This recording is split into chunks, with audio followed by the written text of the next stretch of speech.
Villagers admired Rihima. Not only was she hardworking on the farm, but she was also one of the most successful traders at Kijani Valley Market. Whenever someone lacked food, Rihima would help. Whenever someone was sick, she would contribute money. Her kindness made everyone love her. Everyone, except Edna. One afternoon at the market, customers crowded around Rihima's stall.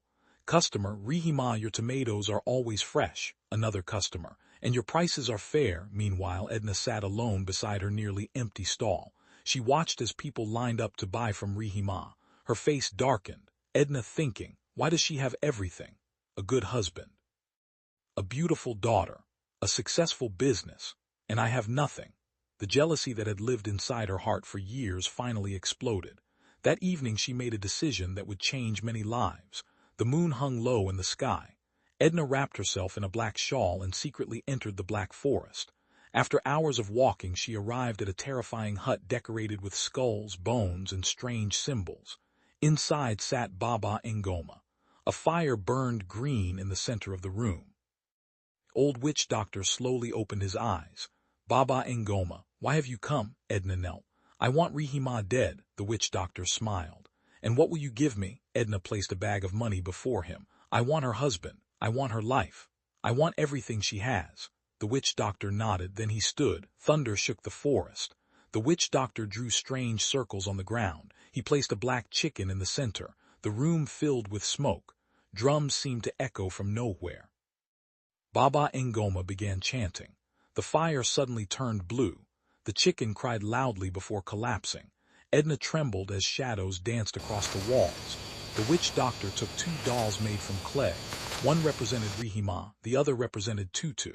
He wrapped black thread around them, then he whispered, "One shall die, the other shall obey." A powerful wind burst through the hut. The ritual had begun. Days later, strange things started happening.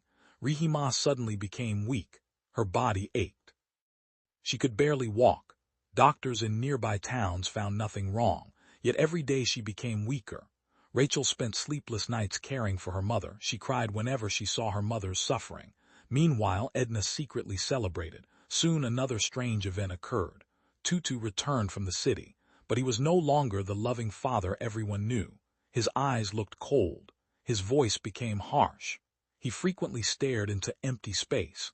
It was as though another force controlled him. One evening he announced, "I have found a husband for Rachel." The room became silent. Rachel nearly dropped the plate she was carrying. Rihima looked shocked. "What are you talking about?" Tutu replied. "The marriage is already arranged." The following day an old man arrived. His clothes were dirty, his beard was unkempt. The smell of alcohol surrounded him. It was MZ Juma. Rachel's heart nearly stopped. She was only 16.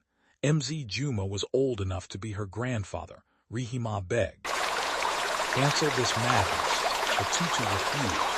His mind was trapped under dark influence. Within days he accepted money from MZ Juma. His own daughter had been sold. The wedding was small and heartbreaking. Rachel cried throughout the ceremony. No one listened. Soon she moved into MZ Juma's tiny mud house. Her nightmare began immediately. Every day she fetched water from distant rivers, collected firewood, cooked meals, cleaned the house, worked in the fields, yet nothing pleased the old man. Whenever he became drunk, he insulted her. Whenever food was late, he beat her. Whenever she spoke, he slapped her. Rachel suffered in silence. Night after night she cried herself to sleep. The dreams she once had were disappearing. Back in Kijani Valley, Rihima's condition worsened. One night an elderly woman named Mama Nima visited. After listening carefully, she suspected dark forces were involved. She revealed a shocking secret. Several villagers had seen Edna entering the Black Forest. Rihima immediately understood. The pieces finally fit together. Villagers gathered and followed Edna secretly. One evening they watched her visit Baba Ngoma again. This time they caught everything.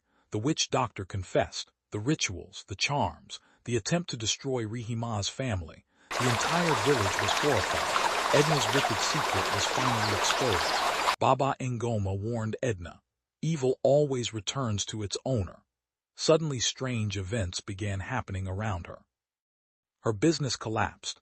Her money disappeared. She became isolated. The very darkness she had unleashed began consuming her life. The The village elders immediately intervened. They declared Rachel's forced marriage invalid. She was rescued from Mz Juma's house. For the first time in many months, she smiled. The village welcomed her home. Meanwhile, Tutu slowly recovered from the strange influence and was devastated when he learned what had happened. He fell to his knees before his daughter. "Tutu, forgive me, my child." Rachel embraced him through tears. The family reunited. Months later, Rehema regained her health. Rachel received excellent examination results. A scholarship allowed her to continue her education. As she left for college, the entire village gathered to celebrate. The girl who had once been sold and broken had risen stronger than ever. Evil may seem powerful for a season, but truth eventually comes to light. Jealousy destroys the one who carries it, while courage and perseverance can overcome even the darkest storms.